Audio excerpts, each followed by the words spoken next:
Hello, welcome to 30 Minutes. I'm Rick Anthony. As the Trump administration makes good on its promise to upend just about every relationship the United States has with governments and nations around the world, we're left to wonder whether or not Mr. Trump is exhibiting incredible genius in his approach to deal making, or whether or not he is the world's largest narcissist who is self-aggrandizing himself by going around the globe and pounding his fist and saying he's going to get his way. One thing is clear. President Trump has made it exceedingly difficult for people who make their living trying to prognosticate what the future is going to be. People like my guest today. Dan White is Director of Economic Research at Moody's Analytics in Westchester and adjunct professor at Villanova University. Dan has been with us before. He was here about a year ago and is back to help us understand what's going on in the world today. It should be noted that Dan's opinions do not necessarily reflect those of his employer. Does that get you off the hook? Oh, almost. Good. Welcome, Dan. Good to see you again. Good to see you. You've been a busy boy. I know you've been traveling quite a bit recently and probably will pick up on that again. As we did the first time you were here, let's make sure that people understand you are with Moody's Analytics, not with Moody's. Yes, so I'm with Moody's Analytics, not Moody's Investor Service, which is the ratings agency. So please don't let anything I say be misconstrued as having Okay, but there is a relationship between the two, is that correct? So they're both owned by Moody's Corporation, but Right. there are the similarities in, so they're just two separate companies. Okay, so we got that out of the way. Yes. We seem to be dealing, Dan, in a lot of used-to-bes. Let me read a couple of them. It used to be that the United States was dependent on OPEC for most of our oil. Today, the U.S. is one of the largest oil producers in the world. And what used to be is when the price of oil went down, the stock market was euphoric. People benefited from it at the pump. Everybody was happy. These days, when the price goes down, Wall Street goes into a panic. There's something wrong in what's happening today and what was happening back then. It used to be when corporations reported healthy profits, the workers benefited as well. But then along came GM, and there are many other instances of it, when GM recently announced they're closing plants, they're laying off thousands of employees and even more thousands of employees in some of the industries that support the automotive market. So that this formula that if corporate America does well, it doesn't seem to be working anymore. What's going on? Is this the new normal? Well, there's a lot to unpack there. And so maybe I would push back on a little bit of it. So in terms of the corporate America discussion, I think if you look at a lot of the impacts of the corporate tax cuts in particular over the last year, they've been pretty positive.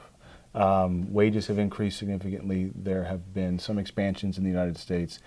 The GM deal is easy to pick on, but I don't think that the GM deal is necessarily directly related to the tax cuts or anything like the tax cuts. I think if you look at what's going on in the GM deal, it's a very idiosyncratic shift away from one style of doing business in their particular product line to a different way of doing business. And I don't know that the two are directly related. So it would be difficult to point at that particular instance as kind of bringing in a whole new trend in corporate America. Go on. The second thing is, in terms of oil prices, there has been a bit of a paradigm shift. The United States is among, if not the, depending on which month you look at the data, largest producers of crude oil in the world. Some of that is because there's some dissension among OPEC providers and some OPEC members. But a lot of that is because of the shale oil revolution of the last 10 years or so. So the United States has been able to absolutely ramp up huge amounts of production very quickly in terms of shale oil. The downside to that is, though, is that production can be turned off very quickly as well. And so you've got the U.S. shale producer now, which is more or less the swing producer in the world now. So when prices get over at a certain point, then when that more production comes on. When it goes below a certain point, more production falls off. That said, the U.S. is still very much a net benefit anytime we see oil prices decline. And so The fact that you're seeing the stock market decline right now, I think, is less of an instance of any time that oil prices decline, the stock market's going to decline. I don't think that's the case. I think the case is that where we are in the current business cycle, this is a tremendous amount of volatility in the stock market right now anyway.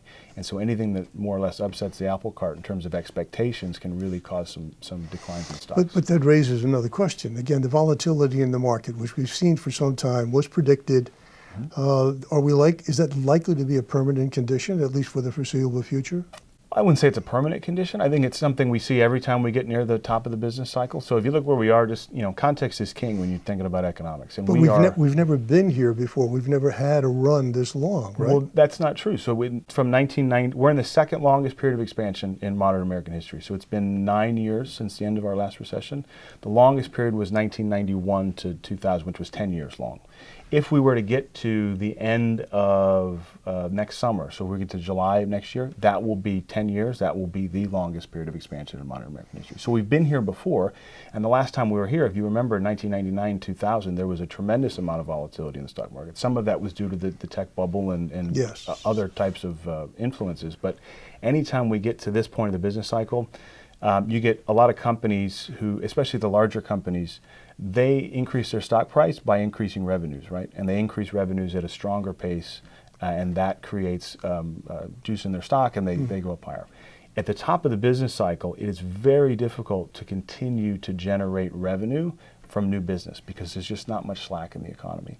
And so the best way to maximize that revenue and maximize profit is to start cutting costs in some places, which is why you see people like GM, you see places trying to maximize as much profit out of they can because they're not seeing the revenue growth that they saw 3-4 years ago when we were in the middle of an economic recovery.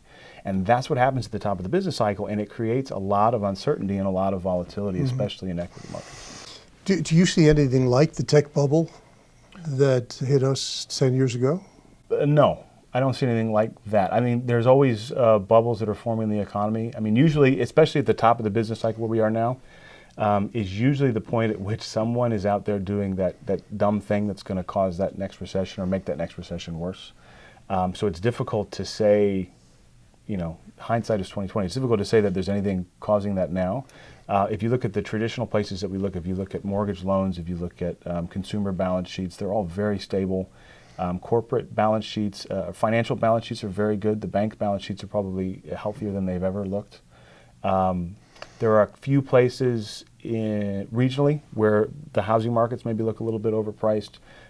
There is some leverage being built up in leveraged loans for commercial businesses that is getting a little bit worrisome, but nothing to the extent that would cause a next recession like a tech bubble or like a Great Recession. What about the concern that's being expressed about the sluggish housing market, new housing, new construction particularly? Well, new housing is tricky because it's the thing that is comforting about this housing, because a lot of house prices are going up very quickly right now. And that's always a little disconcerting. And as I said, whenever somebody like me is sitting in front of you saying, I don't see anything that can cause that bubble, it's usually precisely the time when that bubble is forming. So keep that in mind. Take it with a grain of salt. But the thing that is comforting about the housing market right now is that the housing market, the price gains that we're seeing are really a result of a mismatch in supply and demand, which is what we would expect to see. It's not a result of a tremendous amount of leverage being poured into the mortgage market, which is when really bad things can happen like 2008. Right now, we have a tremendous undersupply of housing in many markets in the United States. And it's not just the overall number of houses, but it's the type of housing as well. So coming out of the Great Recession, we didn't have a lot of building for several reasons, but we didn't have a lot of building. And the building we did have was thought to be more high risk coming out of the Great Recession. Well, a lot of people were building at very high house price levels, $500,000 and above. There was not a lot of building going on in the $100,000 to $300,000 range, which is where the majority of Americans are going to buy their home, especially their first home. Coming into where we currently are in the business cycle, we do not have enough houses priced $100,000 to $300,000, which is why you see a $300,000 house become a $500,000 house very quickly. Mm-hmm. When we see that, again, that's usually a sign that there's a mismatch in demand, and that'll sort itself out naturally. Mm-hmm. The real concern we have is when those $500,000 houses become $1 million houses, and they become that way because there's a tremendous amount of leverage being juiced But into the what market. happens when the millennials, all, 80 million of them? I Quite a think? few, yep. Yeah. When they get out from under some of their debt anyway, and instead of becoming renters, they start looking for mortgages. Well, in many ways, we've already started to see that, and that's one of the reasons why we're seeing this kind of over demand versus supply. During the Great Recession, for example, we estimated at Moody's there were somewhere between 2 and 3 million households that didn't form during the Great Recession. Now, to give you some context in terms of the housing market, there are about 1.6 to 1.8 million units of housing demanded every year. About 800,000 of that is from vacation and second homes and obsolescence, and that includes natural disasters, things like that. So about 1 million to 1.1 million of that is from new households being formed and people coming out and buying, people coming out of college, people moving out of mom's basement and buying a house or an apartment. That number has gone up considerably over the last few years as that a lot of that pent-up demand, a lot of those households that never formed during the Great Recession have started to form finally. So if you're sitting at home and you've got Johnny still living in the basement, tell Johnny that everyone else from the Great Recession has moved out and bought their own house and get the heck out. Because that's what we're seeing with the housing market, and that's one of the reasons why demand is so much outstripped supply. Let's turn to Mr. Trump's trade policies, particularly what was released or announced, I guess, over the weekend, and that is there seems to have been some agreement, some movement with China to come to some agreement, at least a framework. Again, we've got a long way to go, particularly in determining whether or not the Chinese will actually deliver on whatever promises they make to open their markets to us. But have you heard enough, seen enough to have an opinion as to whether or not he'll be able to pull this off?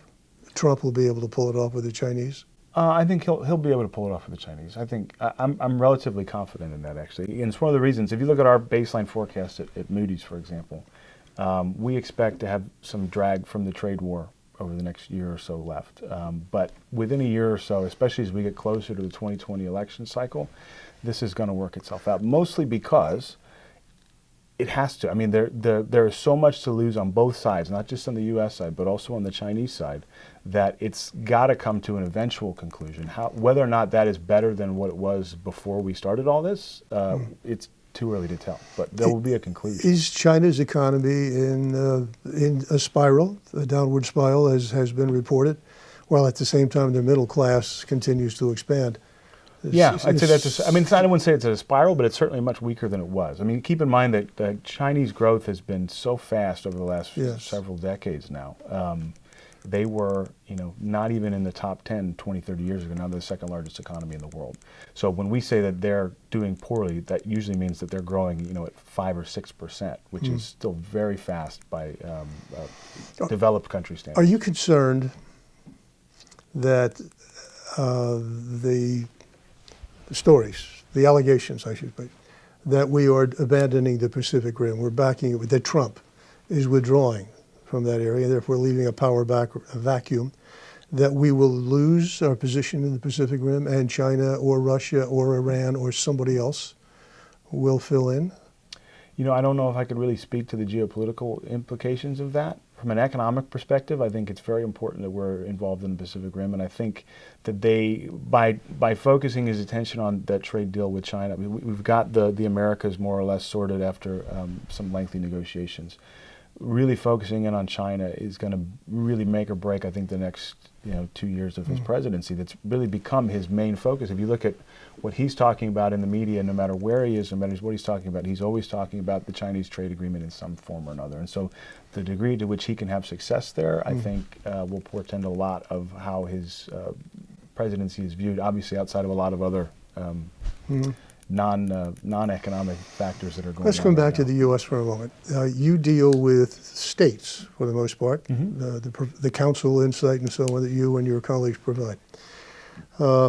In the U.S., at the state level and perhaps the local level, at least the county levels, are you as concerned as a number of other people are about the impact of entitlement programs and our inability, both as a nation and as citizens of various states, to catch up, to fill the void that's building up year after year after year because there simply isn't enough money to fund retirement benefits, post-retirement health benefits, and so on, particularly for public employees?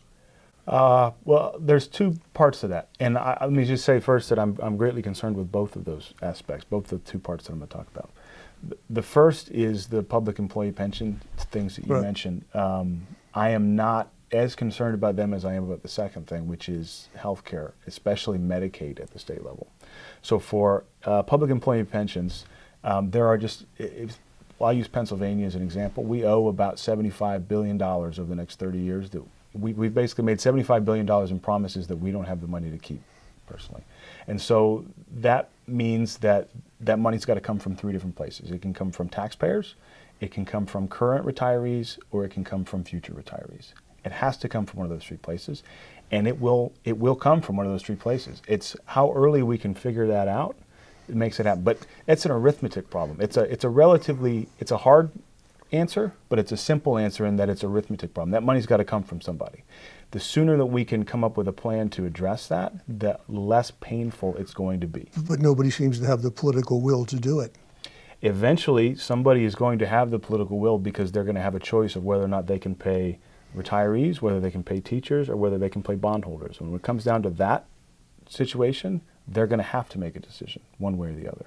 Now, obviously the goal is to make sure that that decision is made well before that decision is ever made, but eventually somebody is going to have to make that decision if we don't make the decision ahead of time. And that's when things get really messy. That's when you get into really bad situations like you've got with Illinois and some local governments. The good news is nationally, is that the majority of states are in pretty good shape with their pensions. I mean, there's a handful of folks who really get a lot of attention, and rightfully so, like Pennsylvania, New Jersey, Connecticut, Kentucky, Illinois. But the majority of states have a well-funded. California is relatively well-funded. Really? They are. I didn't know that. Yeah, they're relatively well-funded. Calipers used to be a client of mine 100 years ago. But they are well-funded? They're roughly around average funded. They're not in any imminent danger of default or insolvency like you would have in Illinois. Okay. All right. So by industry standards, they're relatively well funded.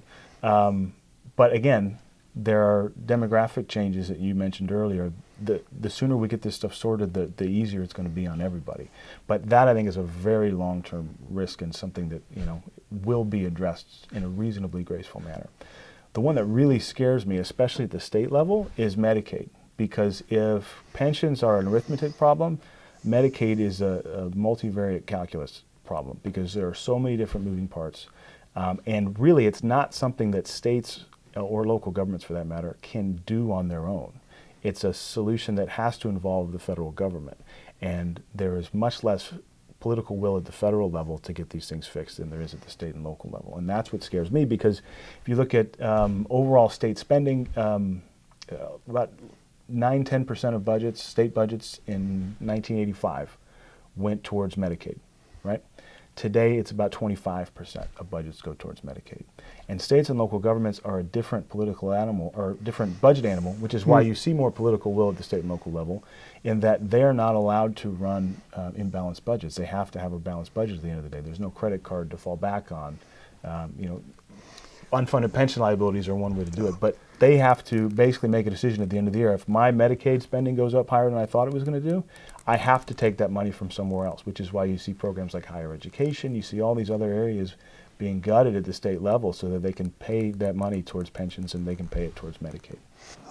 You've had much more experience with this than I, but in my experience, working with corporations and on healthcare issues and so on, particularly when I was with a very large consulting firm, our society, this country, doesn't pay attention to anything until it's right there. We talk about it, we debate it, but we really don't do anything about it until it's right there. At what point does Medicaid and some of the other entitlement programs we've talked about reach a crisis? Is it within the next 5 years, the next 10 years, assuming nothing is done? And there doesn't really seem to be any political will to do it because it's the third rail. Yeah. Well, I hate to make you not feel special, but that's every society. Until it's right there, they don't make it. And that's one of the reasons why politicians don't, because the voters don't, right? Yeah. I think it's probably in the next decade. And the reason is at that state level. So you've got if you put every state and local government's finances together, about 42% of their budgets would go towards those mandatory programs. So interest on the debt, pensions, and Medicaid. That means that there's only about 58% left to spend on everything else that the general public deems as necessary by the government. If you go out on the street here and you ask the average person on the street, what does government do? In addition to a lot of smart aleck answers about not much, you'd hear things like education, you'd hear things like roads and police and firemen and all the jobs you wanted to do when you were a kid, right? That's what people think the government does. What the government really spends all its time and resources on is it spends time and resources on Medicaid, it spends time and resources on pensions and all those other things. At the state and local level, that's where they're actually being crowded out. And there's no money for education anymore because it's going to Medicaid or it's going towards pensions. And once you really start to have to make those difficult decisions of do I pay the teacher or do I pay the pensioner or do I pay the bondholder, that's when you are forced to make a decision to fix this. 10 years ago, I predicted that we would see, and I think I used the phrase open warfare between the generations, between the millennials and the Generation Z, I guess, and the boomers, particularly the boomers, because the boomers are sucking up more and more of our financial resources, healthcare. I was told by some pundits at the time, never happened, never happened, never happened. I still believe it will happen. We can define open warfare any way you like. That's an awful loaded But term 80 there, million millennials and the Generation Z are really going to resent the fact that a higher and higher percentage of our nation's wealth will go towards older citizens who are sicker, who need more health care. And now we have a caregiver crisis that's developing because the number of caregivers is declining while the need is going up. So again, we've got problems we've never, ever had before. And because we've never seen them before, I think we're going to stumble our way towards some kind of resolution. Right. Well, there's going to be a resolution. Whether it's a good resolution, there's going to be a resolution. That's the good news. I think the real crux of that will be seen over the next 5 to 10 years. You're starting to see millennials in Congress now. So it's not just the Generation Xers who are fighting for younger generations, and there are some baby boomers in Congress who are fighting for younger generations as well. But as you start to get that different worldview in Congress and from a policymaking perspective, I think that's when you're going to run into a lot of conflict. As we were just talking about with the economics, it really has to play out in the next 5 or 10 years. Somebody's going to have to make a hard decision in the next 5 or 10 years. And what the political makeup of the country is from a generational perspective, not necessarily from an ideological perspective, I think is what's going to really determine that. Let's go back to Mr. Trump. As you know, he has chided the Federal Reserve. Sure. And almost threatened them that if they continue raising rates, they're going to have hell to pay. What's your opinion on that? Is there still more ceiling left for the Fed to raise rates? Absolutely, without harming the economy and slowing the economy? I think they're trying to slow the economy. That's kind of the point, right? I mean, is to keep inflation down. Fair enough, yeah. I think the good news is we live in a country that has a very set system of monetary policy for precisely this reason. The president has very little in terms of power that he can do to the Federal Reserve, and that's the way it's supposed to be. He's got the bully pulpit. He's got the bully pulpit, but the Federal Reserve has the ability to raise interest rates, and with no oversight from the executive. For a reason. I mean, a strong and independent Fed is vitally important to economic decisions because Chairman Powell and the folks in the Federal Reserve should be making decisions that are intended to benefit the U.S. economy. So you don't think they were intimidated by Trump when I think it was last week they sent the signal that they're probably not going to increase rates? No, I think that was more of an instance of, if you look at the inflation numbers really didn't tick up that much. Right. I think I'm always suspicious of the inflation numbers, though. Well, there's a lot of different inflation numbers to look at too, and and they're looking at all of them. I think so. The way that a business cycle works is we run out of workers, right? We had a really low unemployment rate. Wages start to go up. When wages go up, people have more money in their pocket. They start buying more things. Demand goes up. When demand goes up, prices go up, right? And then we have inflation going up higher. Inflation going up higher is not a good thing. Not a lot of if you remember the 1980s and late 1970s, you remember it very well. That's the way that bad things can happen. And so Yeah. what the Federal Reserve does is it raises its interest rate to try and tamp down inflation. When it does that, it usually overshoots a little bit, and that's what causes us to go into that inflation, or sorry, into the next recession. And then they lower rates to get boost back to the economy. We start the whole process over again. That's the way the business cycle works. Yes. The business cycle and the Federal Reserve seem to be doing their job relatively well. I mean, we've had a 9-year expansion. Inflation is starting to creep up higher beyond the target set by the Federal Reserve. You can argue that that's what, 3%? 2%. 2%. And you can argue that that's a bit of an arbitrary target. I think they probably let it overshoot a little bit this time. But if you look at the way that wages are growing, things like that, it's important for them to be on it, but they can't be too aggressive with it, which I don't think they're going to be. I think our baseline assumption is we have probably a rate increase in December, and then we have at least 3 rate increases next year in 2019. The advice and counsel that you and yours give it to state governments, particularly this time of year, I guess, budgets are being planned and so on. When you do your work, is part of it to spot trends and whatever those trends might be, socioeconomic, et cetera, demographic shifts, as we've talked about, and then tease out the implications Sure. for the state and what it has to take into account in trying to set a realistic budget? Sure. Yeah. So a lot of what we do is we work with states and local governments to help determine what their revenues are going to be. So if total personal income in Pennsylvania grows by X%, then personal income taxes will grow by Y%.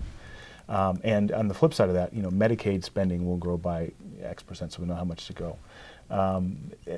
We really have to figure out the implications of that, and not just what they're going to be this year, but further down the line. So one of the things that we're talking to a lot of state and local governments about right now is preparing for that next recession. Now, it's difficult to predict recessions, as we were just talking about. The only thing that I can tell you with 100% certainty about the next recession is an economist, is that there will be one. That's it. We can make some really educated guesses about when it's going to be based on the trends that we're seeing, but other than that, we don't know much. And so coming 2 or 3 years down the line, I think it's very clear, 9 years into the business cycle, that we're going to have another recession sometime in the next 2 or 3 years. We're at the top of the business cycle now. This is about as good of a situation as you're going to have to prepare for that next recession. So start putting that money away in the rainy day reserves funds now. Start making realistic expectations of spending for the next 2 or 3 years, so that when we get into that next recession, you're not caught flat-footed like we were during the Great Recession. Because one of the reasons that the Great Recession was followed by the not-so-great recovery was that states and local governments in particular were very underprepared for any downturn, let alone one the magnitude of the Great Recession. But everything you've said is just good old-fashioned common sense, and that's never worked in government. Well, don't sell the folks at state and local government short. Okay. Again, they got the balanced budget requirements. They're the ones who actually have to make things work. They can't throw it on the credit card like the federal government can. If there is one concern, let's wrap it up with this. If there is one concern you have as an economist, a researcher, an observer for this country, from an economic standpoint, what is it? It's probably preparing for that next recession. So that's not something that just state and local governments should be doing. That's something the private sector can and is doing. Something that individuals should be doing. It doesn't take a PhD in economics to figure out what comes after the top of the business cycle. It's the bottom of the business cycle. And there's potentially a lot of economic distress that comes from that. And so being prepared for that next recession is something that everyone can do and everyone should be doing. Where is consumer debt today? Consumer debt is actually very low. It's credit card debt? Credit card debt is actually relative to historical standards. If you look at it on a household per household basis, household balance sheets are better than almost they've ever been. Really? And that includes student debts. If you look at the data, if you look at the debt service ratio and the financial obligations ratios for households, they're about as good as they've ever been. And some of that is because a lot of the folks who were in really bad shape filed for bankruptcy and are no longer there. And the other part is that the American consumer has shown themselves to be a lot more risk averse coming out of the Great Recession. As with most things in life, everything is relative, right? Absolutely. Context Thank is you king. very, very much. Really appreciate it. Thanks for your insight. My guest today has been Dan White, a very bright economist who's with Moody Analytics. We'll have you back again maybe mid-year. Until next time, this is 30 Minutes. I'm Rick Anthony. Take very good care of yourselves.